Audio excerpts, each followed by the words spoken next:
এজন্যই ফজিলতের বয়ান করার চেয়ে, ফজিলতের আলোচনা করার চেয়ে মানহাজ, তাওহীদ, আকীদা সংক্রান্ত আলোচনা বেশি জরুরি, বেশি করা প্রয়োজন। কি বলেন, ঠিক কিনা? বেশি বেশি আকীদা, মানহাজ, তাওহীদ সংক্রান্ত আলোচনা বেশি করা প্রয়োজন, বেশি জরুরি। কেননা অনেক সাহাবায়ে কেরাম বেহেশতে যাবে, তাদের জীবনে একটি সিজদাও নাই। বুঝেন না কথা? অনেক সাহাবায়ে কেরাম জান্নাতে যাবে, তাদের জীবনে একটি সিজদাও নাই, কোনো আমলই নাই, কোনো নেকি নাই। এই হাদিসটি পাবেন সহিহ তিরমিজি 2য় খণ্ডের 92 পৃষ্ঠা। সম্মানিত সুধীবৃন্দু, আকাশ এবং জমিন ভর্তি গুনাহ নিয়া কিয়ামতের মাঠে বান্দা হাজির হবে। অসংখ্য অগণিত গুনাহ নিয়া কিয়ামতের মাঠে হাজির হবে, কিন্তু তার জীবনে বিন্দুমাত্র শিরকের গুনাহ নাই, বিন্দুমাত্র শিরকের গুনাহ নাই। আল্লাহ রাব্বুল আলামিন ওই ব্যক্তিকে আল্লাহর কাছে টেনে নেবেন। সুবহানাল্লাহ বলেন। আল্লাহর কাছে টেনে নেবেন এবং আল্লাহর চাদরের নিচে, আল্লাহর চাদরের নিচে তাকে স্থান দিবেন। বুঝলেন না কথা? কাছে টেনে নেবেন, আল্লাহর চাদরের নিচে তাকে স্থান দিবেন। আর আল্লাহ ওই ব্যক্তিকে বলবেন, বান্দারে দেখো তোমার 99টি পাপের খাতা, তোমার 99টি পাপের খাতা আমার ফেরেশতারা কোনো ভুল করছে কিনা, তুমি যে পাপগুলা করছো এইগুলি লিখতে ভুল করছে কিনা দেখো তো। বান্দা চোখ বোলায় দেখবে, বান্দা বলবে, রাব্বুল আলামিন তোমার ফেরেশতারা কোনো ভুল করে নাই, এই পাপগুলি সব আমি করছি জীবনে। ঠিকই লিখছে, তোমার ফেরেশতারা ঠিক লিখছে। 99টা পাপের খাতাকে ভর্তি, ভরপুর পাপ আর পাপ আর পাপ। এরপরে আল্লাহ তাকে, ওই বান্দাকে বলবেন, বান্দারে যদিও তোমার 99টা পাপের খাতা ভর্তি, কিন্তু তোমার একটা নেকি আমার কাছে জমা আছে। সুবহানাল্লাহ, একটা নেকি সংরক্ষণ আছে। বান্দা বলবেন, রাব্বুল আলামিন তুমি কি আমার সাথে ঠাট্টা করতেছো নাকি? একটা নেকি দিয়ে আমার কি হবে? 99টা পাপের খাতা ভর্তি, গুনাহ আর গুনাহ। খাতাগুলি এত বড় হবে, ডান দিক দিয়ে চোখ যত দূর যাবে, চোখের দৃষ্টি যত দূর যাবে, বাম সামনে দিয়া চোখের দৃষ্টি যত দূর যাবে, বাম দিক দিয়া চোখের দৃষ্টি যত দূর যাবে, খাতাগুলি প্রত্যেকটি খাতা অত বড় হবে, প্রত্যেকটি খাতা ভরপুর, পাপে ভরপুর। আল্লাহ বলবেন, বান্দারে তারপরেও তোর একটা নেকি আমার কাছে জমা আছে, সংরক্ষণ আছে, তুই এটা রেখে দে, কাজে লাগবে। বান্দা বলবে, আল্লাহ 99টা পাপের খাতা আমার জীবনে কোনো নেকি নাই, একটা নেকি দিয়ে আল্লাহ কি হবে? তুমি কি আমার সাথে ঠাট্টা করতেছো? আল্লাহ মশকরা করতেছো? আল্লাহ বলবেন, বান্দারে তোর সাথে আমি ঠাট্টা করি না, তোর সাথে আমার ঠাট্টা করি না, একটা নেকি তুই রেখে দে, এই কাগজের টুকরাটা রেখে দে, কাজে লাগবে। যখন ফেরেশতারা কাল কিয়ামতের ময়দানে, হাসরের দিন, বিচারের দিন, তার পাপ এবং তার নেকি কি করা হবে? মিজানের পাল্লায় কি করবে? তুলে দেওয়া হবে। দেখা যায় তার মিজানের পাল্লায় আমলের পাল্লা, নেকির পাল্লা হালকা, পাপের পাল্লা কি ভারী। বুঝলেন না কথা? আমলের পাল্লা কি, নেকির পাল্লা হালকা উপরে উঠে গেছে, পাপের পাল্লা কি অনেক ভারী। তখন আল্লাহ রাব্বুল আলামিন ওই বান্দাকে ডেকে বলবেন, বান্দারে আইনা মিতাতুল, ওই কাগজের টুকরাটা কোথায়, ওই নেকিটা কোথায়, নিয়ে আসো। তখন বান্দা ওই নেকিটা আল্লাহর কাছে দিবে।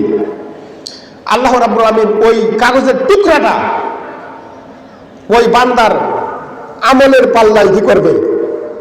তুলে দিবে। সাথে সাথে পাল্লাটা ভারী হয়ে যাবে। সুবহানাল্লাহ বলেন, পাল্লাটা ভারী হয়ে যাবে। কি লেখা আছে? কি লেখা আছে? আশহাদু আল্লা ইলাহা ইল্লাল্লাহ ওয়া আশহাদু আন্না মুহাম্মাদান আবদুহু ওয়া রাসূলুহু, কালেমা শাহাদাত দেওয়া মাত্রই নেকির পাল্লাটা ভারী হয়ে যাবে। দেখেন কত ওজন। তাহলে আকীদা, মানহাজ, তাওহীদ ঠিক থাকবে, মানহাজের বরকতে, আকীদার বরকতে লোকগুলি জান্নাতে যাবে। সুবহানাল্লাহ বলেন। এজন্যই সম্মানিত সুধীবিন্দু, জীবনে নামাজ অনেক কম আছে, ভালো কাজ করার সুযোগ পান নাই, কিন্তু যদি আপনার জীবনে শিরিক গুনাহ থাকে, জান্নাত আছে? যারা আছে জান্নাত? জান্নাত নাই। 3 শ্রেণীর লোক চিরস্থায়ী জাহান্নামী। 3 শ্রেণীর লোক চিরস্থায়ী জাহান্নামী। এক, শিরিক করে মারা গেছে, শিরিক করে মারা গেছে, তওবা করার সুযোগ পায় নাই, তওবা করার সুযোগ পায় নাই, ওই লোকটা চিরস্থায়ী জাহান্নামী। 2, বিদআতকারী, বিদআত করে মারা গেছে, তওবা করার সুযোগ পায় নাই, ওই লোকটা চিরস্থায়ী জাহান্নামী। 3, বেনামাজি চিরস্থায়ী জাহান্নামী। বেনামাজি, তার কোনো ঈমানই নাই, বেনামাজির কোনো ঈমানই নাই, বেনামাজি, জীবনে কোনো নামাজি নাই, কোন নামাজি পড়েন নাই, সুতরাং সে চিরস্থায়ী জাহান্নামী। অনেক কঠিন এবং জটিল। সম্মানিত সুধীবিন্দু, বেনামাজি জাহান্নাম ভরপুর থাকবে, বা জাহান্নাম একবারে ভরপুর থাকবে বেনামাজি। সুধীবিন্দু দেখেন, ইবাদতের জগতে সবচেয়ে দামি, সবচেয়ে গুরুত্বপূর্ণ ইবাদত কোনটি বলতে পারেন? বলেন দেখি, যে ইবাদতের জগতে সবচেয়ে দামি, সবচেয়ে ভারী, সবচেয়ে গুরুত্বপূর্ণ ইবাদত কোনটি? ইবাদতের জগতে সবচেয়ে দামি, সবচেয়ে ভারী, সবচেয়ে গুরুত্বপূর্ণ ইবাদত হলো সিয়াম। সুবহানাল্লাহ বলেন। আর আমরা এটাও জানি যে ইবাদতের জগতে সবচেয়ে পাওয়ারফুল, ক্ষমতাধর, শক্তিশালী ইবাদত হলো দান। সুবহানাল্লাহ বলেন। দান শক্তিশালী ইবাদত, একটাই ঠিক। রাসূল সাল্লাল্লাহু আলাইহি ওয়াসাল্লাম বলেছেন, যে কোনো ব্যক্তি গোপনে দান করে আল্লাহর রাগ মিটে যায়। সুবহানাল্লাহ বলেন। যদি কোনো ব্যক্তি দান করে কবরের শাস্তি বন্ধ হয়ে যায়। যদি কোনো ব্যক্তি দান করে, দান মানুষের পাপকে মিটিয়ে দেয়, পানি যেমন আগুনকে নিভিয়ে দেয়। দান এত পাওয়ারফুল ইবাদত, এত ক্ষমতাধর ইবাদত। যদি কোনো ব্যক্তি দান করে, দান কাল কিয়ামতের মধ্যে তাকে ছায়া দিবে, হাসর দিন ছায়া দিবে দান। রাসূল সাল্লাল্লাহু আলাইহি ওয়াসাল্লাম বলেছেন, আস-সাদাকাতু বুরহান, দান হলো দলিল, দান হলো দলিল যা দিয়ে কিছু দখল করা যায়। দান এত পাওয়ারফুল ইবাদত, এত ক্ষমতাধর ইবাদত হলো দান। যদি কোনো ব্যক্তি দান করে তাহলে তার কবরের শাস্তি বন্ধ হয়ে যায়। সম্মানিত সুধীবিন্দু, তাহলে দান যে এত ক্ষমতাশীল, এত পাওয়ারফুল ইবাদত, দানের নেকি কি আল্লাহ নিজ হাতে দিবে? বলেন দেখি, দানের নেকি কি আল্লাহ নিজ হাতে দিবে? বুঝেন না কথা? দানের নেকি আল্লাহ নিজ হাতে দিবে না। যদি কোনো ব্যক্তি দান করে, আল্লাহ বলবে, ফেরেশতা এই লোকটা দান করছে, তোমরা তাকে নেকি দিয়ে দাও। ফেরেশতা বলবে, আল্লাহ এই লোকটা তো হজ করছে, আল্লাহ বলবে নেকি দিয়ে দাও। ফেরেশতা বলবে, আল্লাহ লোকটা যাকাত দিছে, আল্লাহ বলবে নেকি দিয়ে দাও।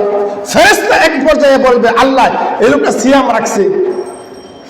আল্লাহ বলবে, বান্দারে, ফেরেশতারে, মাতাব্বরি অনেক করছো, আসাউমুনি ওয়া আনা আজুযুবি, বান্দা শুধুমাত্র কেবলমাত্র আমি আল্লাহকে সন্তুষ্ট করার জন্য সিয়াম রাখছে, সুতরাং আমি এর নেকি নিজ হাতে প্রদান করব। সুবহানাল্লাহ। বুঝেন না? সিয়ামের নেকি কি করবে? আল্লাহ নিজ হাতে দেবে। সম্মানিত সুধীবিন্দু, তাহলে ইবাদতের জগতে যত ইবাদত আছে এই পৃথিবীতে, যত ইবাদত, সকল ইবাদত সালাতের গোলাম। বুঝেন না কথা? মানে সকল ইবাদত সালাতের গোলাম। সালাত হলো হেড। সালাত কি? হেড, হেডমাস্টার সালাত, হেড। সুতরাং যত ইবাদত, সকল ইবাদত সালাতের গোলাম। তাহলে দেখেন কিভাবে গোলাম হইল সালাত। ইসলামের খুঁটি কয়টা? কয়টা খুঁটি? 5টা। এই 5টা খুঁটি কি সবার উপর প্রযোজ্য? সবারই মানতে হয়? বলেন দেখি, সবারই মানতে হয়? সবারই মানতে হয় 5টা খুঁটি? সবার উপর প্রযোজ্য? বুঝেন না কথা আমার? ইসলামের যে খুঁটি 5টা, এই 5টা খুঁটি কি সবাইকে সমানভাবে মানতে হয়? না। 5 আমাদের 3টা। দেখেন কয়টা? দেখেন, প্রথম হলো আশহাদু আল্লা ইলাহা ইল্লাল্লাহ ওয়া আশহাদু আন্না মুহাম্মাদান আবদুহু ওয়া রাসূলুহু। যদি কেউ জীবনে একবার পড়ে, ভালো করে একবার পড়ে, নেক আমল করে, তার জন্য জান্নাত। সুবহানাল্লাহ বলে। তারপরে 2 নম্বরে সিয়াম, 2 নম্বরে সালাত। সালাত একটু পরে বলি আমরা। দেখেন, তারপর ধরেন হজ। হজ এটা কি সবার উপর ফরজ? সবার উপর ফরজ। বছরে কয়বার হজ? কয়বার? বছরে, জীবনে একবার। সুবহানাল্লাহ বলেন। করলেই শেষ, জীবনে একবার করলেই শেষ, আর করা লাগে না বারবার। সবার উপর না এটা। যাকাত সবার উপর ফরজ? সবার উপর, ধনীদের উপর ফরজ, সবার উপর ফরজ না। বছরে কয়বার? যাকাত কয়বার? যাকাত একবার দিলেই, বছরে দুই একবার দেওয়া লাগে, দুইবার তিনবার দেওয়া লাগে না, একবার দিলেই কি হয়? শেষ হয়ে যায়।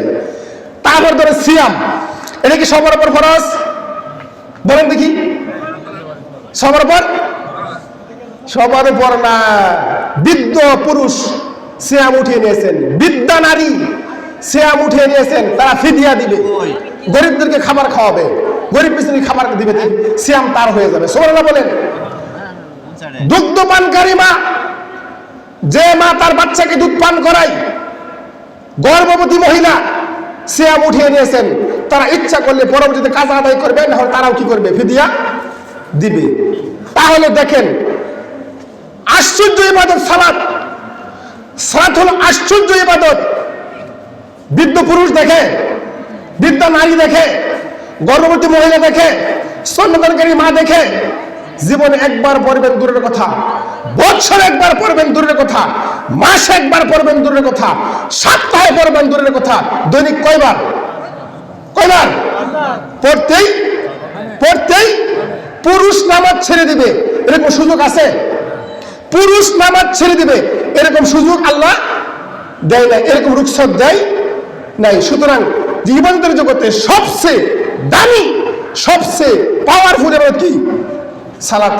সুবহানাল্লাহ বলেন। পুরুষ নামাজ ছেড়ে দিবে এরকম সুযোগ দেয় নাই। এজন্যই আমার ভাইরা, বেনামাজি জাহান্নামে ভরপুর থাকবে, ভরপুর। এজন্যই জান্নাতের কিছু মেহমান জাহান্নামীদেরকে জিজ্ঞেস করবে, মা সালাকাকুম ফি সাকার। জান্নাতের লোকেরা জাহান্নামীদেরকে জিজ্ঞেস করবে, কেন জাহান্নামী হইলা? তোমাদের অপরাধটা কি ছিল? জাহান্নামীরা চিৎকার মেরে বলবে, ক্বালু লাম নাকু মিনাল মুসাল্লিন। গলা ভেঙে গেছে, বুঝেন না? ঠান্ডা লাগছে। জাহান্নামীরা বলবে, দুনিয়ার মধ্যে নামাজ পড়তাম না, মুসল্লি ছিলাম না, এই জন্য জাহান্নামে হয়ে গেছি। এক নম্বর অপরাধ স্বীকার করবে জাহান্নামে পড়ে গিয়ে এক নম্বর অপরাধ বলবে, আমরা মুসল্লি ছিলাম না, নামাজ পড়তাম না, এই জন্য জাহান্নামে হয়ে গেছি। দুই নম্বর অপরাধ জাহান্নামে স্বীকার করবে, ওয়া কুন্না ক্বালু লাম নাকু মিনাল মুসাল্লিন ওয়া লাম নাকু নুতঈমুল মিসকিন।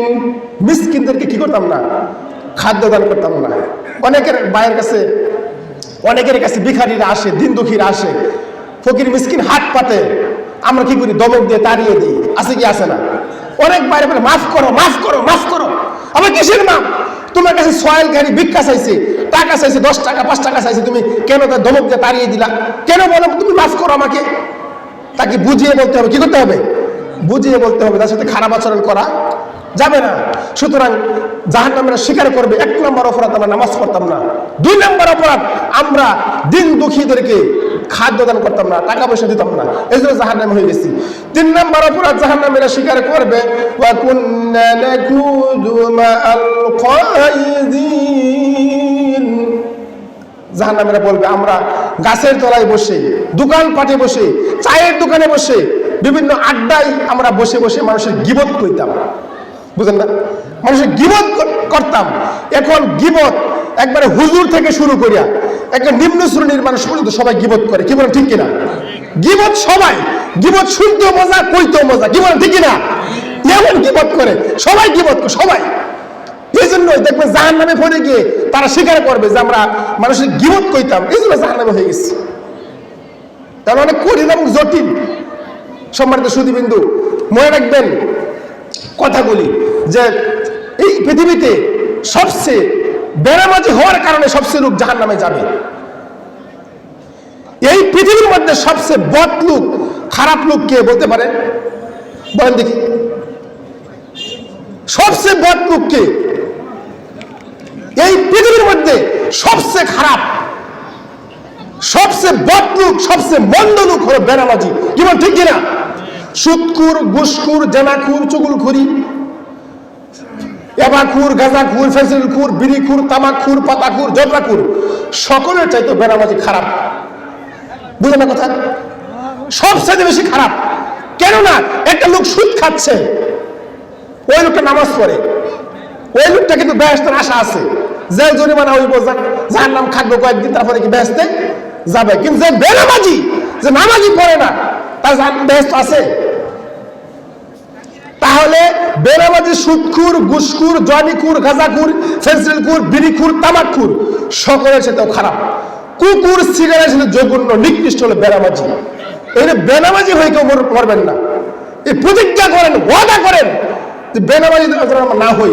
বেনামাজি যারা হয়ে মারা যাবে, ওদের কোনো জানাজা আছে? বেনামাজির কোনো জানাজা নাই। বেনামাজির কাফন নাই, দাফন নাই, ওযু নাই, গোসল নাই। বেনামাজির কোনো জানাজা নাই। বেনামাজিকে কুকুরের মতো, সিগারের মতো পুঁতে রাখতে হবে।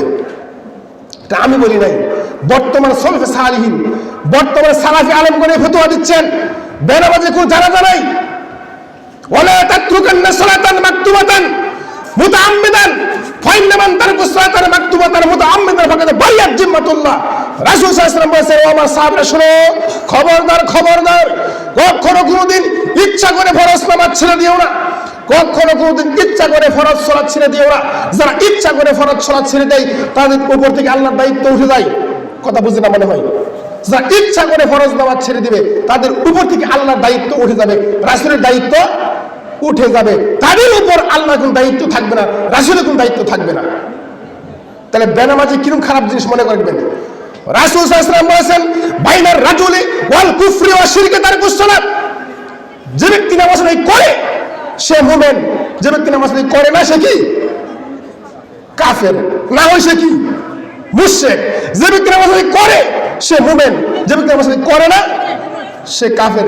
তাহলে মসজিদে আযান হয়েছে, মসজিদে আযান হয়েছে, যে ব্যক্তি নামাজ পড়তে আসলো সে কি? যে ব্যক্তি নামাজ পড়তে আসলো না সে কি? নামাজ পড়তে আসতো না সে কাফের না। বাসায় পড়লো, বাড়িতে পড়লো, ঘরে পড়লো, সে কিন্তু মুমিন। কিন্তু পরিপূর্ণ মুমিন, পরিপূর্ণ মুমিন হতে গেলে তাকে অবশ্যই অবশ্যই 5 ওয়াক্ত সালাত জামাতে আদায় করতেই হবে। বুঝলেন না কথা আমার? সে মুমিন কিন্তু পরিপূর্ণ না। পরিপূর্ণ হতে গেলে তাকে 5 ওয়াক্ত সালাত জামাতে আদায় করতে হবে। অনেক কঠিন এবং জটিল। বর্তমানে সালাফি আলেমগণ ফতোয়া দিচ্ছেন, বর্তমানে সালাফি আলেমগণ এই ফতোয়া দিচ্ছেন যে কোনো ব্যক্তি ইচ্ছা করে ফরজ সালাত ছেড়ে দেয়, যদি কোনো ব্যক্তি ইচ্ছা করে ফজরের নামাজ ছেড়ে দেয়, ইচ্ছা করে ফজরের নামাজ ছেড়ে দেয়, যখন সে যোহরের নামাজ পড়বে তখন তাকে নতুন করে ঈমান এনে কালেমা পড়ে আশহাদু আল্লা ইলাহা ইল্লাল্লাহ ওয়া আশহাদু আন্না মুহাম্মাদান আবদুহু ওয়া রাসূলুহু, নতুন করে ঈমান এনে কালেমা পড়ে তওবা করে তাকে নামাজ আদায় করতে, বুঝলেন না? ইচ্ছা করে ফজর নামাজ ছাড়ছে, ইচ্ছা করে, কোনো কারণ নাই, কোনো উজুর নাই, কোনো অসুস্থ নাই, কোনো রোগ নাই, কোনো বালা মুসিবত নাই, কোনো বিপদ নাই, কোনো সমস্যা নাই, ইচ্ছা করে ফজরের নামাজ ছেড়ে দিয়েছে। যদি ওই ব্যক্তি যখন যোহরের নামাজ পড়বে তখন তাকে নতুন করে ঈমান আনতে হবে, কালিমা পড়তে হবে, তাওবা করতে হবে, তারপরে সে যোহরের নামাজ আদায়, বুঝলেন না? কেননা এর আগে তার ঈমান ছিল না, এর আগে সে কাফের ছিল। অনেক কঠিন এবং জটিল, কঠিন এবং জটিল কথা বলেছেন সলফে সালিহিন। বর্তমানে সালাফি আলেমগণ আরো ফতোয়া দিচ্ছেন, যে ব্যক্তি যার স্বামী পড়ে নামাজ, স্ত্রী পড়ে না, স্ত্রী পড়ে স্বামী নামাজ পড়ে না, ওদের বিবাহ কেটে গেছে। কাজী লাগবে না, মেম্বার লাগবে না, চেয়ারম্যান লাগবে না, বিবাহ বাতিল, বিবাহ বাতিল, বিবাহ বাতিল। বুঝলেন না কথা? নামাজ পড়তে হবে। স্বামী পড়ে স্ত্রী পড়ে না, স্ত্রী পড়ে স্বামী পড়ে না, বিবাহ কেটে গেছে। বেনামাজির কোনো জানাজা নাই, বেনামাজির কোনো জানাজা নাই, দাফন নাই, কাফন নাই, গোসল নাই। বর্তমানে সালাফি আলেমগণ এই ফতোয়া দিচ্ছেন। আমার প্রতি ক্ষিপ্ত হবেন না, আমার প্রতি রাগ করবেন না, আমাকে বকা দিবেন না, আমাকে গালি দিবেন না, আমি এই ফতোয়া দেই নাই। বর্তমানে সালাফি আলেমগণ এই ফতোয়া দিচ্ছেন বেনামাজির কোনো জানাজা নাই। কুকুর সিগারের মতো পুঁতে রাখতে হবে বেনামাজিকে। বেনামাজি জানাজা আছে, আমি বলি আছে। কারা পড়বে? কারা পড়বে বলেন দেখি? বেনামাজি জানাজা পড়বে, বেনামাজি। কোন আলেম যাবে না, কোন হাফেজ সাহেব যাবে না, কোন ইমাম সাহেব যাবে না, কোন হুজুর যাবে না। কি বল ঠিক কিনা? আজকে মসজিদ থেকে সভাপতি, ইমাম সাহেব, কমিটি মিলে এই আইন চালু করা হোক। এই আইন চালু করলে সমাজের মধ্যে বেনামাজি খুঁজে পাওয়া যাবে না। কি বল ঠিক কিনা? লিল্লাহি তাকবীর, লিল্লাহি তাকবীর, লিল্লাহি তাকবীর। আল কোরআনের আলো, সহিহ হাদিসের আলো। আমি জোর নাই, ঠিকই তো কদিন আগে মিছিল করছিলেন আমার ভাই, তোমার ভাই, আনিস ভাই, আনিস ভাই। কি বল ঠিক কিনা? তখন তো চা দিছে, বিড়ি দিছে, ফান দিছে, তখন তো ঠিকই করছিলেন, কিন্তু এখন তো শক্তি হয় না। আরে বাবা রে, তাকবীর দিলে কি হয় জানেন?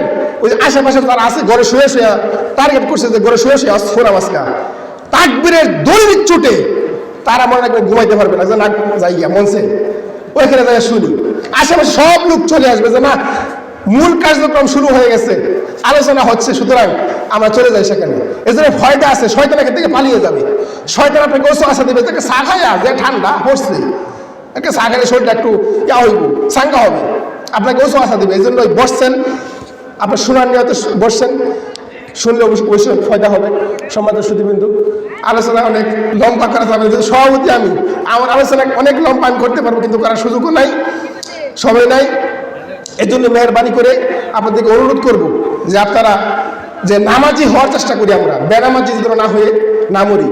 কেননা দেখবেন আমাদের সমাজে অনেক লোক জুমার দিন নামাজ পড়ে, জুমা মসজিদ ভরে যায়। কি বল ঠিক কিনা? মসজিদ ভরে যায় একবার, কিন্তু 5 ওয়াক্ত নামাজ খুব কম লোকে পড়ে, খুব কম। আচ্ছা ধরেন জুমা পড়ে, 5 ওয়াক্ত পড়ে না, এরা কি বলেন দেখি? জুমা পড়ে 5 ওয়াক্ত পড়ে না, এরা কি? কাফের। আমি কি ডরাই নাকি? আমার বান ভাই